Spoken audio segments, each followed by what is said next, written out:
Selamat sore Pak Rudi, baru pulang jualan kok. Ada hal yang mau saya tanyakan sedikit, boleh Pak Rudi ya? Boleh. Pak Rudi sudah berapa lama jual bakso keliling gunakan motor ini? Sudah kurang lebih 1 tahun. 1 tahun Pak ya. Boleh tahu wilayah jual bakso keliling itu di wilayah mana San? Saya ada 3 jurusan, Rinhat, Rahman Lea, dan Malaka Timur. Berarti wilayah kelilingnya jauh sekali Pak ya? Lumayan jauh, jalan juga yang sangat ekstrim. Terus biasa keluar jam berapa, pulang kembali jam berapa? Saya biasa keluar jam 11 karena pagi-pagi harus mau dagingnya begitu. Setelah itu datang kembali ke sini, olah dulu baru keluar. Kalau boleh tahu, kenapa harus memilih jual bakso keliling? Ya, karena saya dulu kerjanya serabutan. Kerja apa saja selalu saya kerjakan. Berarti saya memilih bakso karena bakso ini untuk musim apa saja kita bisa kerjakan. Mau pagi, siang, malam, pergi jual, pulang juga jangan sambil jual. Ketika jualan itu kita bertemu dengan begitu banyak orang. Kira-kira apa yang sedikit memotivasi sehingga Pak Rudi begitu fokus pada jualan bakso ini? Saya dalam perjalanan saya jualan. Tiba-tiba saya dalam perjalanan saya ketemu dengan seorang pembeli bakso. Namanya Pak Selusuri dari Kediri. Dia mengarahkan saya supaya kalau bisa kerjasama dengan Sylvian, supaya Sylvian bisa bantu, bisa motivasi untuk mengembangkan usaha. Akhirnya saya ambil keputusan, saya langsung ke Sylvian di kantor, lalu saya daftar. 3 bulan kemudian saya coba untuk konsultasi ke Sylvian, dan puji Tuhan Sylvian juga percayakan saya modal 10 juta untuk perkembangan usaha ini.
Ini sudah berapa lama jualan di sini nih?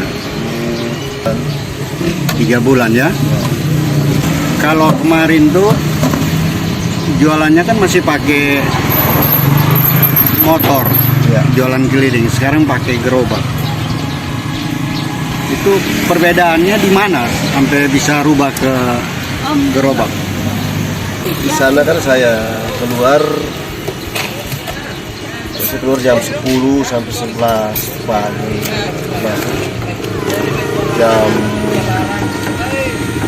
11, 12 malam. Ini campur? Ya. Oh, kemudian lokasi tempat jual keliling, kondisi jalannya sangat ekstrim.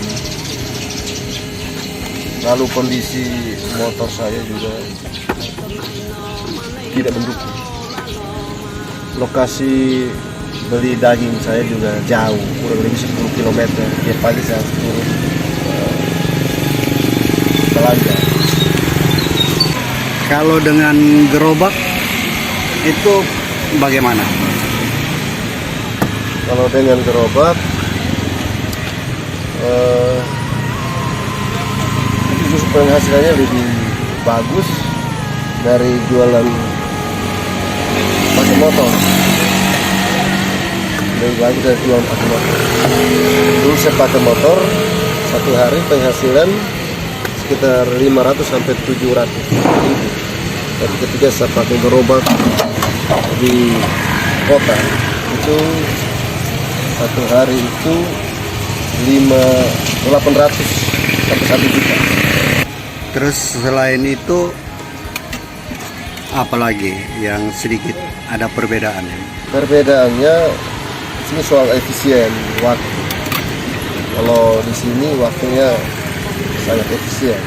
Berarti dilihat dari perbedaan antara ketika kita jualan dengan motor dan gerobak, itu lebih terletak pada efisien waktu ya Pak ya? Ya betul.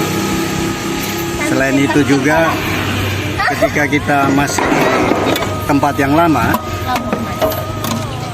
itu kita harus bangun pagi, Ya, terus harus ke pasar, kadang terlambat tidak dapat bahan, tidak dapat dagingnya. Tapi kalau di sini berarti ada sedikit kemudahan ya. ya betul betul. Selamat sore Bapak, minta maaf mengganggu. Ya, selamat sore, kakak. Boleh tahu nih dengan Bapak siapa namanya? Bapak Hilarius sangat Priam. Oh ya, baik Bapak, terima kasih. Bagaimana rasa baksonya Om Rudi ini? Rasanya pentolannya enak, ini minyak juga pas, ada campuran sushi dengan biasa. Rasanya lain daripada yang lain. Dia pentolannya enak, rasa dagingnya ya terasa. Kau beteke nela ture beul nia nia lo pinao nia lo.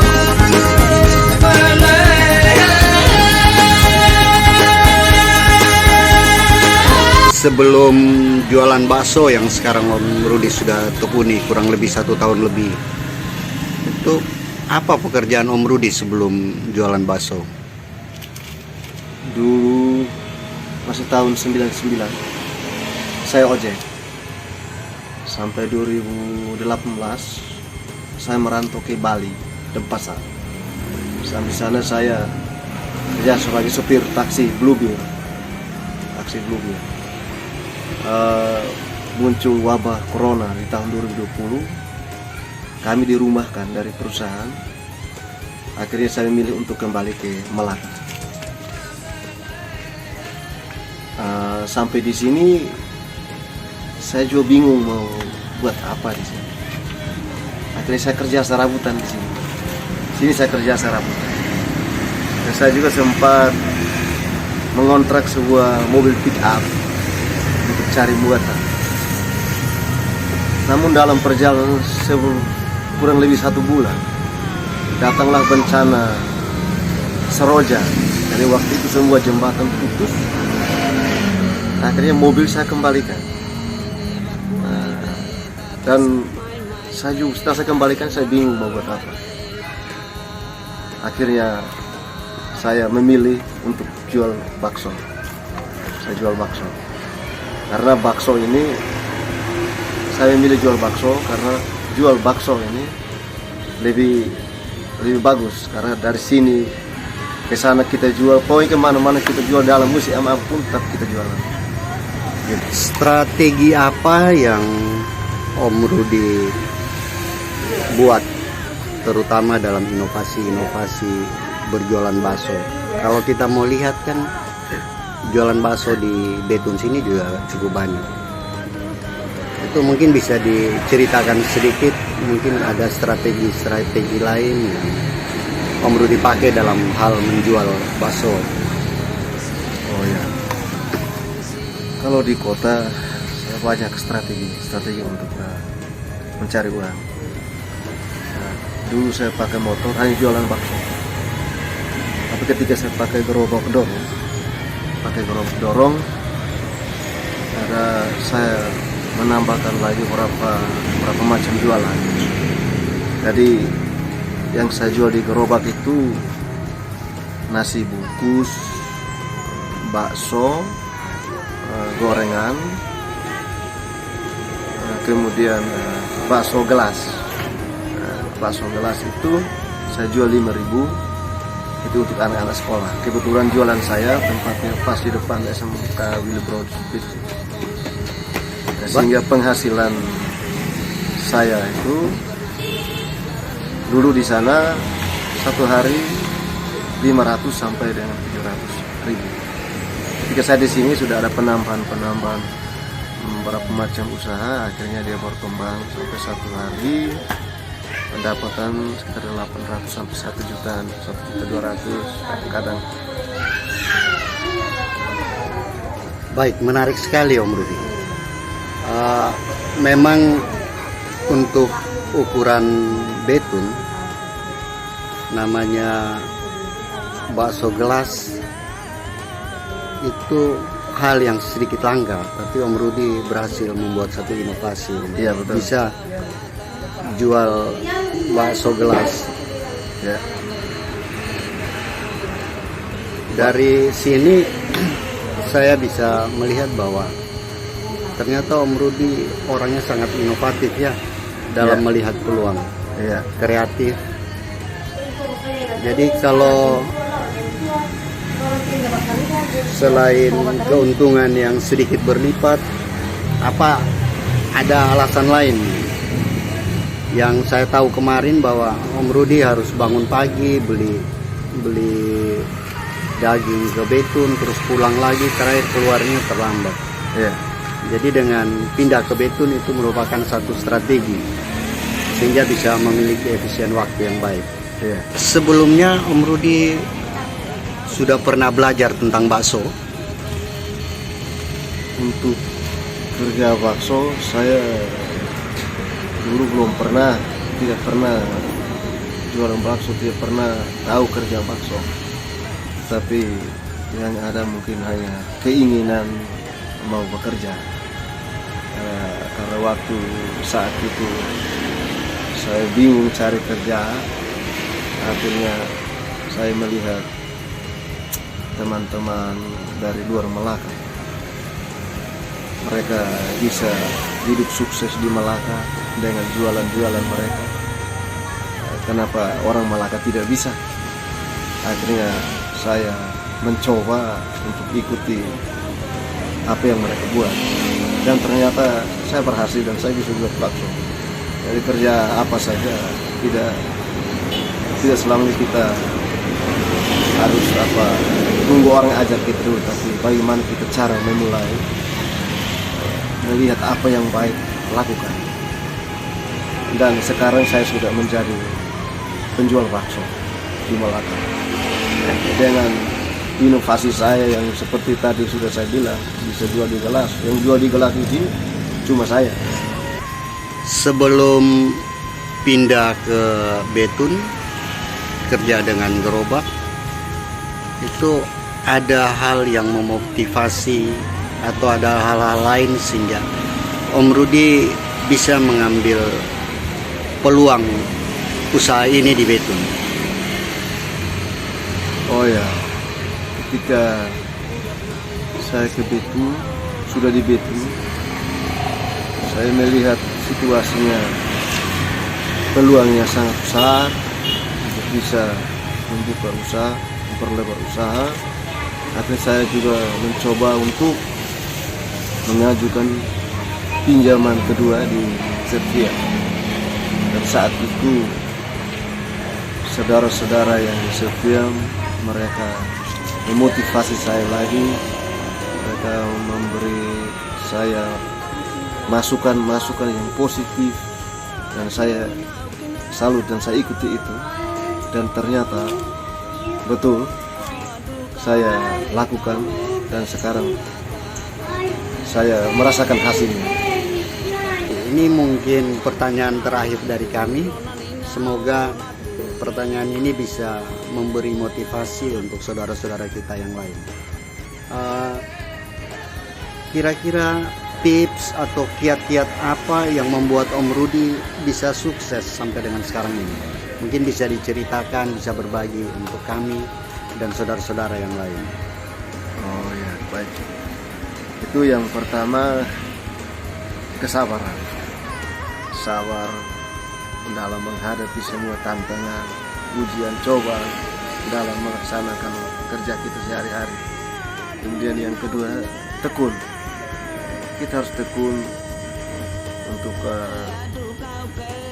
bekerja dalam usaha kita. Usaha yang kita ini harus kita tekun. Kemudian kita juga masih mau belajar, tetap terus belajar. Kalau mau sukses, maka harus banyak belajar. Kemudian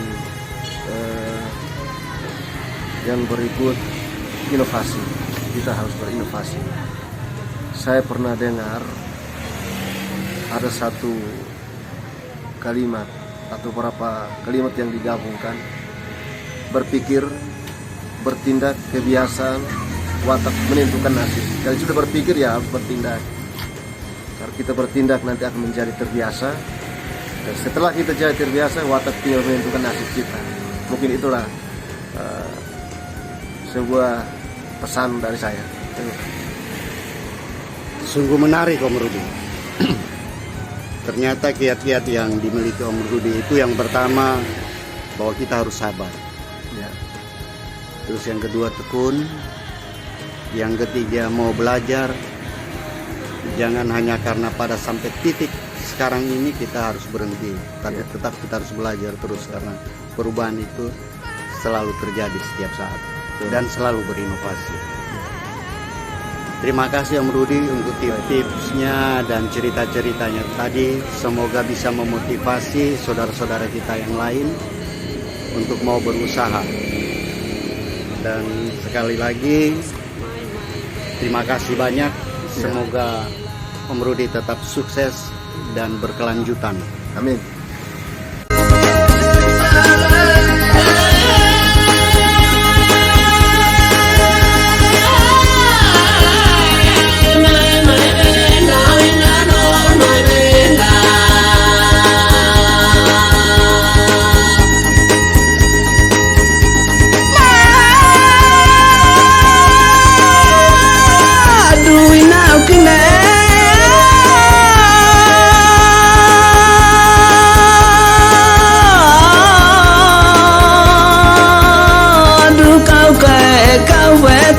Kata koto nene mai lao betalar ina nayo si ina lao si